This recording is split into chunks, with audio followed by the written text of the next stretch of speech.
Paz, graça e paz a todos. Vamos ler a nossa Bíblia em Atos, capítulo de número 9. Atos, capítulo de número 9, versículo de número 10 a seguir,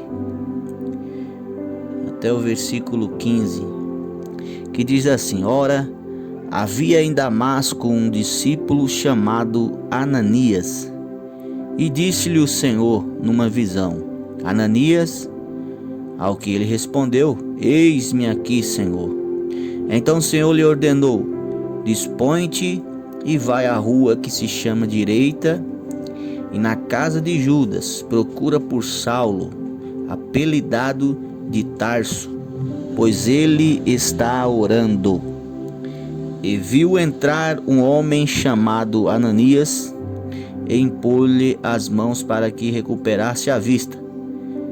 Aí Ananias disse: Senhor, de muito tenho ouvido a respeito desse homem, quantos males tem feito aos teus santos de Jerusalém. E para aqui ele trouxe autorização dos principais sacerdotes para prender a todos os que invocam o teu nome.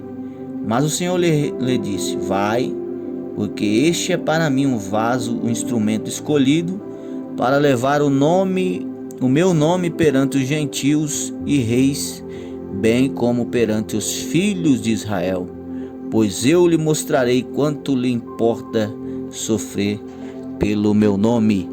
Amém? Glória a Deus. O apóstolo Paulo, aqui citado nessa passagem do Atos dos Apóstolos, capítulo 9, o apóstolo que anteriormente não era apóstolo, mas era perseguidor da igreja de Deus. Ele era zeloso na lei, zeloso do Antigo Testamento, zeloso na Torá, que eram os livros do Antigo Testamento, porém zeloso sem entendimento. Na Bíblia, na Torá, em Deuteronômio, diz que maldito era aquele que fosse pendurado no madeiro. Porém, Paulo não soube enxergar a luz dessa verdade em Cristo Jesus, e porque Cristo Jesus tinha aí morrido numa cruz, tinha sido pendurado numa cruz, ele o considerava como se Cristo fosse maldito, porque não tinha ainda o conhecimento de Deus, não tinha ainda o Espírito de Deus, não tinha aquela graça que os apóstolos do Senhor tinham quando o Senhor andava nessa terra. Então o apóstolo Paulo perseguia ferozmente aquele povo daquela época, o povo de Deus, os filhos de Deus que nasceram ali através da pregação do apóstolo Pedro do dia de Pentecostes, né? Ali através das pregações de Filipe, as pregações dos apóstolos do Senhor. E Paulo, que antes era Saulo, começou a perseguir esse povo de Deus. Prendia, levava para Jerusalém, açoitava, e muitos outros acabavam morrendo, como no caso de Estevão, que teve o consentimento de Saulo também. Que Estevão, cheio do Espírito Santo, olhando para o céu, disse que via a Jesus à direita de Deus. E Paulo consentiu na morte desse homem de Deus. Então Paulo, aonde tinha um cristão, aonde tinha alguém que confessava a fé em Jesus, que confessava a fé no Cristo crucificado, Paulo ia e prendia e os jogava entre prisões para sofrerem perseguições, para sofrerem lutas, para sofrerem tribulações. Então o Paulo, o Saulo, né, antes da sua conversão, viu que ali em Damasco tinha outros cristãos que fugiram para ali. E aí o que Paulo fez? Paulo foi aos sacerdotes e pediu carta para que fosse dada para ele, para uma permissão para ele ir atrás dos cristãos ali. na cidade de Damasco. Mas o homem projeta algo, o homem projeta uma coisa, mas Deus projeta outra. Quando o homem pensa que tem todo o controle de toda a situação na sua vida, Deus já está programando algo para ele, para que ele veja que todo o controle, que tudo está nas mãos de Deus. Nada o homem pode fazer se não for a presciência, se não for a permissão do Criador, que fez os céus e a terra e é bendito eternamente. Amém. Glória a Deus. Mas aí, o que aconteceu? Ele pegou a carta e foi caminho a Damasco. Para onde? Para buscar aqueles cristãos, para prender aqueles cristãos, tanto crianças como mulheres, para jogarem dentro da prisão, porque eles estavam proclamando o Evangelho, porque eles criam naquele Cristo que foi crucificado, mas também que ressuscitou ao terceiro dia. Porém, Paulo não sabia disso, Paulo não cria nisso. Paulo tinha Cristo como alguém que era mau, que era maldito, porque se fez filho de Deus e foi crucificado. Mas Deus preparou uma surpresa para Saulo ainda no caminho de Damasco. Saulo saiu ali respirando ameaça de morte para com aqueles cristãos. Aonde tivesse cristão, ele chegava e prendia aqueles cristãos, e açoitava aqueles cristãos, e matava aqueles cristãos, porque eles pensavam que estava fazendo alguma coisa para Deus, fazendo uma obra para Deus, pensando que estaria eliminando hereges, quando na realidade ele estava eliminando aqueles filhos de Deus, os filhos que creram no Evangelho de Cristo. Mas Paulo não sabia, então Paulo começou a perseguir. Paulo foi caminho a Damasco, a Bíblia fala, mas quando ele chegou, estava próximo de Damasco. De repente, uma luz, uma grande luz brilhou, e Paulo logo ficou ofuscada pelaquela luz.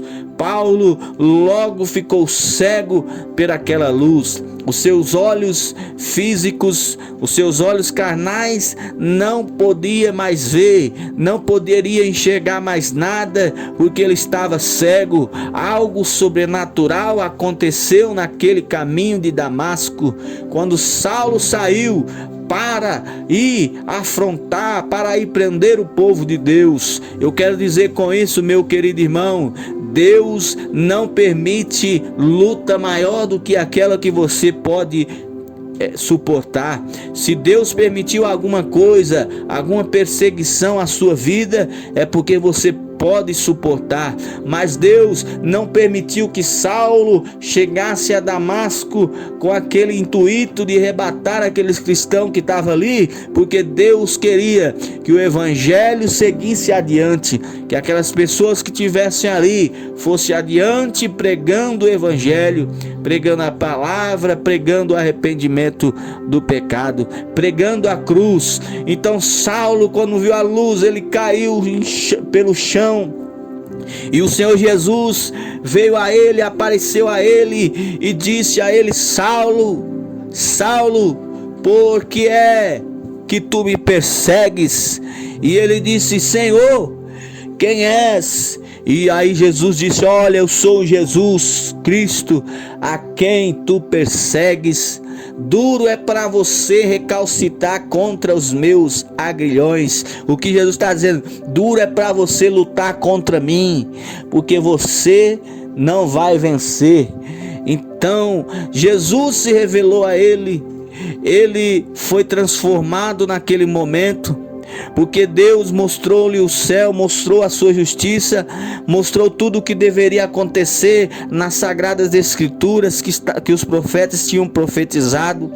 Deus lhe deu a visão completa do Evangelho. Até hoje nós temos esse conteúdo completo nas suas cartas enviadas às igrejas, enviadas às pessoas individuais. Ele tem um conhecimento completo daquilo que Cristo mostrou a ele para a salvação dos gentios, porque se não fosse o apóstolo Paulo Poderíamos nós ter ouvido a palavra, porém tinha sido mais complicado, porque todos os outros estavam focados ali em Israel, aos judeus, as pregações aos judeus, mas Deus preparou um homem ungido, um homem que tinha conhecimento da sua palavra, um homem que cresceu no estudo da sua palavra, um homem que estudou toda a Torá, ainda que não tinha o entendimento, porque não tinha ainda o Espírito Santo, mas depois que o Espírito Santo desceu sobre ele, ele teve o entendimento de pregar, de falar, de expor as Escrituras a nós que somos gentios, a nós que outrora estava separada do povo de Israel, estava separada do povo de Abraão, porque as promessas eram dadas aos filhos de Abraão, as bênçãos foram prometidas aos filhos de Abraão, e nós não éramos da descendência de Abraão, porém essas promessas foram dadas a nós que cremos no nome do Filho de Deus, porque aquela promessa que foi dada a Abraão se estendia àqueles que têm a fé de Abraão, porque Abraão creu em Deus e isso lhe foi imputado por justiça.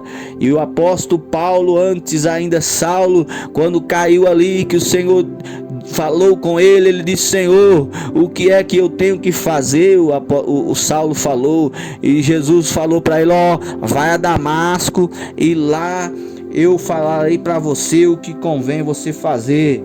E ele saiu e foi a Damasco, aqui no capítulo 9, versículo de número 11. E o apóstolo Paulo diz assim, Jesus diz assim, dispõe-te e vai à rua que se chama direita, na casa de Judas, procura por Saulo. Estava dizendo aqui a Ananias, que quando saiu dali, da onde ele estava, para ir para Damasco, o Senhor Jesus mandou ele ir lá na casa de Judas, e aqueles homens levaram ele para lá, e o apóstolo Paulo estava ali orando, e aí Deus foi e apareceu para Ananias. Foi a leitura que nós fizemos aqui. Deus apareceu ali para Ananias em uma visão e disse: Ananias. E aí o que ele respondeu: olha, eis-me aqui, Senhor. Aí o Senhor Jesus falou: dispõe-te, vai à rua que se chama direita, e na casa de Judas procura por Saulo, apelidado de Tarso, pois ele está orando. Paulo estava orando, Saulo estava orando ali na casa de Judas, e viu um homem entrar chamado Ananias. O Senhor Jesus falando a Ananias, e ele viu um homem chamado Ananias entrar e impor-lhe as mãos para que seja curado, para que torne a ver. Aí no versículo 13 ele diz assim, o Senhor diz, ou melhor, no versículo 13 Ananias diz: Senhor, de muito tenho ouvido a respeito desse homem, quantos males tem feito ao seu santo em Jerusalém, e para que trouxe autorização dos principais sacerdotes, para prender a todos os que invocam o teu nome. Ele estava preocupado ali porque Saulo estava perseguindo o povo de Deus. Saulo estava matando o povo que cria no Cristo crucificado. E aí ele estava com medo, mas ele não sabia que Saulo teve aquele encontro com Cristo no caminho de Damasco. Você que não teve um encontro com Cristo, você que não teve ainda uma experiência particular com Cristo, você que não teve ainda uma experiência individual com o Senhor, peça a Ele. Você ainda vai ter essa experiência, porque o apóstolo Paulo fala que o evangelho para o mundo é loucura, mas para nós que somos salvos, ele é poder de Deus. Ele é a paz, justiça. Ele cura o nosso interior, o nosso intelecto, o nosso sentimento. Ele age em todas as áreas das nossas vidas. E quando esse encontro de um homem com Deus, com Cristo, acontece uma mudança extraordinária, vem porque a fé vem pelo ouvir. E quando cremos que Cristo é, logo as nossas obras, logo nosso sentimento se prende para o arrependimento dos nossos pecados. Quando Cristo nos convence que somos pecadores, logo nós sentimos que a necessidade de se arrependermos dos nossos pecados. E quando nós sentimos a necessidade de se arrependermos dos nossos pecados, logo nós trilhamos novos caminhos, novas estratégias, nova vida para fazer a vontade de Deus. E quando nós tramamos novos caminhos para fazer a vontade de Deus, as nossas obras, as nossas ações passam a ser dirigidas pelo Espírito Santo de Deus, pelo Espírito Santo da luz, da verdade. E aí o Senhor falou a Ananias: ó, vai, porque esse no versículos 15 de Atos 9, vai, porque esse é para mim um instrumento escolhido para levar o meu nome perante os gentios e reis, bem como perante os filhos de Israel. O Senhor escolheu a Paulo para trazer a mensagem aos gentios e aos reis, e por esta mensagem hoje eu e você estamos na presença de Deus. Hoje eu e você estamos buscando a Deus. Hoje eu e você podemos entrar no santuário de Deus para falar com Ele e ser tocado por Ele, porque nós também cremos na mensagem do Cristo crucificado. Nós também cremos na mensagem do Cristo ressurreto, do Cristo de Deus, do Cristo que vive e reina para todo sempre. Ele veio e entregou a sua vida para morrer em nosso lugar, para morrer por mim e por você. E muitas pessoas morreram por esse evangelho, morreram, mas não negaram a fé, morreram, mas não negaram a cruz. E hoje às vezes nós negamos a cruz, a fé por pouca coisa. Nós temos que desraigar desse mundo perverso e colocar a nossa fé em Cristo, o Senhor dos senhores e Rei dos reis. O apóstolo Paulo então foi escolhido para pregar o evangelho, e assim também você, meu querido, minha querida, você também faz parte desse chamado do apóstolo Paulo, porque o Senhor Jesus disse: ó, ide por todo mundo, pregai o meu evangelho a toda criatura. Você também faz parte desse ide, você também faz parte daqueles que vão para evangelizar, para levar a boa semente, porque é através da palavra, da semente do evangelho, que pessoas serão transformadas, que pessoas terão um encontro com Cristo, assim como Paulo teve, assim como você teve. Nós somos escolhidos para levar a palavra a toda a criatura. Deus escolheu a ele, Deus escolhe a você também essa obrigação de falar o evangelho, de falar da cruz, de falar da redenção, de falar sobre a salvação da humanidade que veio através da pessoa bendita de Jesus Cristo, o nosso Senhor. Você tem essa responsabilidade, você tem esta incumbição de fazer aquilo que Deus lhe ordenou. Então faça aquilo que agrada ao Senhor. Vai, porque este é para mim um vaso escolhido. Quantos vasos escolhidos tem lá no mundo, lá fora? E às vezes nós temos medos de pregar o evangelho, de pregar a palavra, de levar adiante essa fonte de água viva que você recebeu, e tem pessoas morrendo de sede lá fora, e você não vai levar essa fonte, e você não vai levar essa água, e você nem ora para que essa pessoa pessoa receba esta fonte, receba esta água. Quem não vai, que ore. Quem não ore, que vai. Quem não vai, não ore, que contribua para aqueles que estão indo, porque de certa forma você vai estar ajudando também o Evangelho de Deus a seguir adiante. Então faça a sua parte, faça a vontade de Deus, pregue o Evangelho, pregue o Cristo ressurreto, o Cristo crucificado, pregue a cruz, pregue a redenção, pregue a reconciliação, pregue o arrependimento, pregue a vida eterna, pregue Cristo, pregue o Senhor, pregue o céu. Amém.